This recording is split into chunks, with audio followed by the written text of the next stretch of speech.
There is no Unreal Engine for RTS. Technically, that's wrong.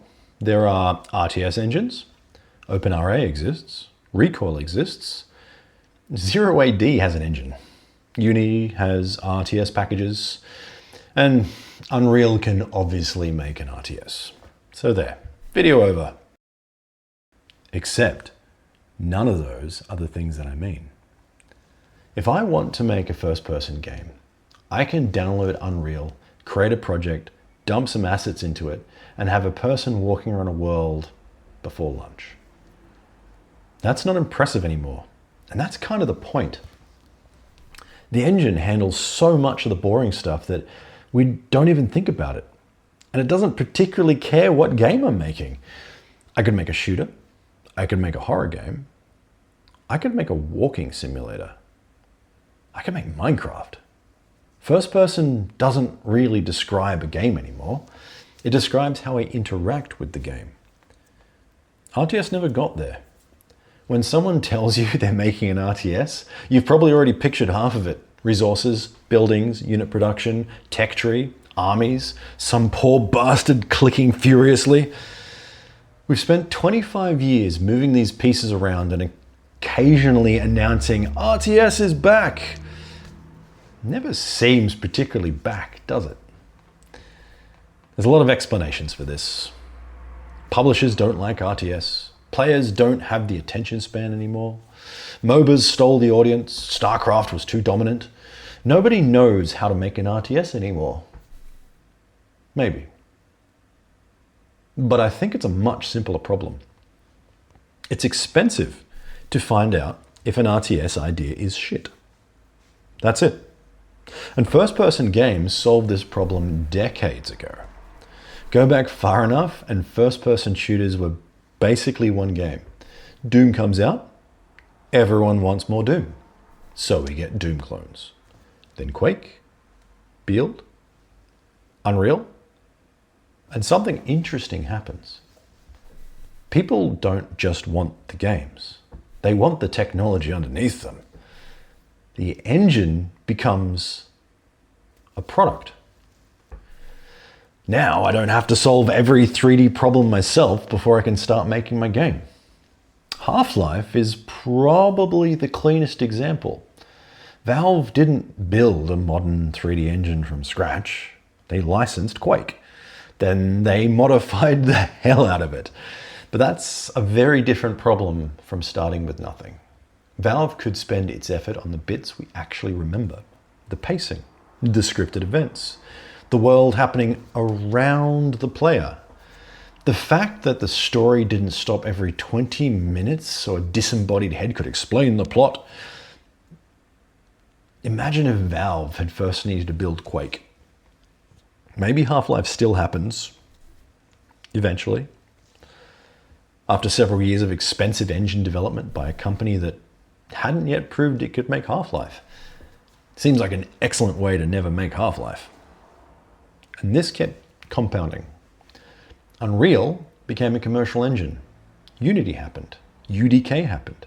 Unreal Engine 4 happened. Now some idiot can download several decades of engine development for free and spend Saturday making a game about walking through an abandoned petrol station. Most of those games are terrible. Good. They should be. Cheap tools produce cheap failures. Cheap failures mean you can afford more of them. And every now and then, one of those stupid experiments turned into something like the Stanley Parable. Think about that game as a pitch. You walk around an office, a narrator tells you what to do. You don't do it. Then he gets annoyed. Imagine attaching 3 years of engine development to that sentence. Nobody sane does it. But if the walking around an office part is basically free, sure, let's see if it's funny. That's what cheap infrastructure buys you. Not better games, more experiments. RTS didn't get the same deal. Westwood built its own technology. Blizzard built its own technology. Ensemble built its own technology. They had to. But that technology mostly stayed inside those companies. There wasn't this huge market of studios licensing RTS technology, abusing it, finding all the places it broke, and forcing the underlying engine to become more general. FPS engines had to become useful to people who weren't making the game they were originally built for. RTS engines mostly didn't. And you can see the result in the things we call RTS engines today. OpenRA is impressive. It does a lot. But it's also very clearly descended from a particular idea of what an RTS is. That's fine. That's what it was built for. If I want to make something broadly CNC shaped, that's useful. If I want to question the whole CNC shaped part, less so. The more you move away from the assumptions built into the engine, the less leverage you're getting from it. Eventually, you stop configuring the engine and start rewriting it. Congratulations, you have successfully saved time by building an RTS engine. I actually went looking for something to disprove this. A modern engine, general purpose, something built around reusable primitives instead of somebody else's tech tree. I found something called Open Terrain Engine. Holy shit. The website reads like A-grade AI slop. Everything is modular. Everything is scalable. Everything is deterministic. Every hard problem in RTS development has apparently been solved and arranged into tasteful little marketing sections. Maybe it's brilliant. I hope it is. But when the best counterexample I can find is a pre-release website that looks like someone typed Unreal Engine but for RTS. I'm not feeling particularly threatened by the counter-argument. I ran into all of this myself in Deepfield. I tried Unreal first. Unreal is incredibly capable. It also had very strong opinions about what I was trying to do. It wanted a player. It wanted me to possess something. It wanted that thing moving through a 3D world. I wanted the player sitting above an enormous simulation, issuing orders to thousands of things. Could Unreal do that? Probably. Unreal can do nearly anything if you write enough Unreal.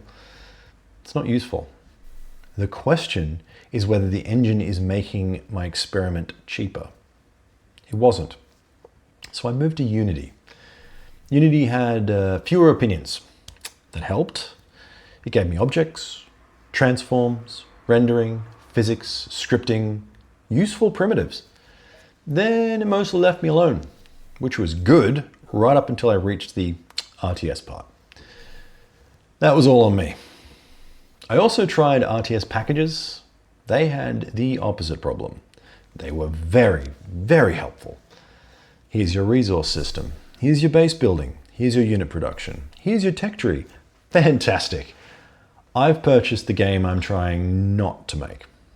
Deepfield doesn't have a traditional base. The capital ships are your base. Resources aren't numbers in a global pool. They're physical objects in the world. Ammo exists in the world.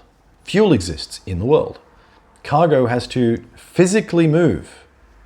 So every time an RTS framework implemented another convenient RTS feature for me, there was a decent chance it had just implemented something I needed to remove. And this is where I think the technology problem becomes an economic problem. A big studio can afford to build all of this themselves. But now they're spending serious money. And serious money has the unfortunate side effect where everybody suddenly becomes very creative about explaining why the safest idea is also the boldest one. StarCraft worked. And more importantly, competitive StarCraft worked. It had longevity. It had tournaments. It had an audience that kept playing long after the campaign was finished. So, if you're spending serious money on a new RTS, that's a very attractive model. Don't just make a campaign that everybody finishes once. Build balanced factions. Build competitive multiplayer. Build a ladder. Maybe, if you're lucky, you've built something people will play for 10 years. And if you're really lucky, maybe you've built the next StarCraft. I was genuinely excited for Grey Goo. I didn't finish it. The single player felt like an afterthought to me. Maybe that's unfair. But it felt like another RTS built around the assumption that competitive multiplayer was a serious destination. Which makes commercial sense. That's the irritating part. The studios that can afford the infrastructure have the most reason to avoid taking design risks. Meanwhile, small studios have the opposite problem. They're perfectly capable of having terrible ideas, often exceptionally terrible ones. What they can't afford is spending 2 years building enough infrastructure to discover how terrible the idea was. That's a huge difference.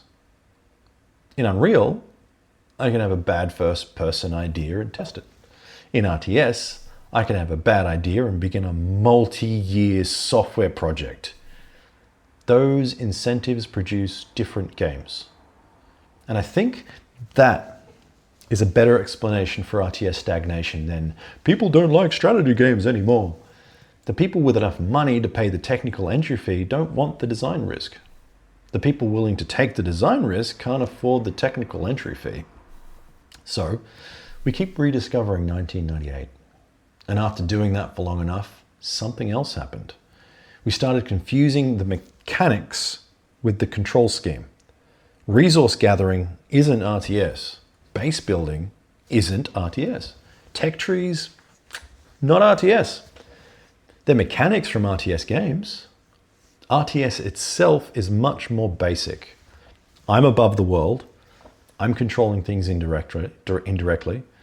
I'm issuing orders instead of being the thing carrying them out. That's the interesting bit.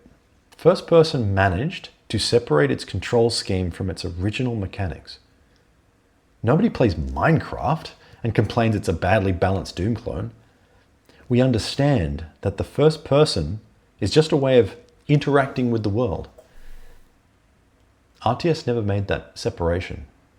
And maybe that's not because RTS mechanics are somehow inseparable from RTS controls. Maybe it's because nobody ever made separating them cheap. That's what I mean when I say there is no Unreal Engine for RTS. Not there is literally no engines. That's obviously false. There just isn't a broadly adopted layer of technology that makes RTS-shaped technical problems cheap enough. Cheap enough that people can casually experiment with everything else. FPS got that layer. Then it stopped being Doom. RTS didn't. So we're still trying to build a better StarCraft. And I don't think RTS needs another better StarCraft. It needs bad games. Lots of them. Cheap ones. Broken ones. Games based on ideas that sounded clever on a Tuesday, but were obviously really stupid by Thursday. Because that means somebody got to Thursday. Right now, too many RTS ideas need small engineering team and 18 months just to earn the privilege of being wrong. That's not a healthy environment for experimentation. Somewhere in the pile of bad ideas is the RTS equivalent of Half-Life, or Minecraft, or the Stanley Parable. Not because it'll copy any of those games, because it'll do something that makes those games before it look narrow.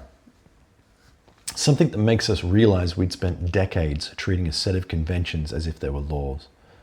RTS doesn't need another attempt at a perfect StarCraft. It needs to become cheap enough for people to stop trying.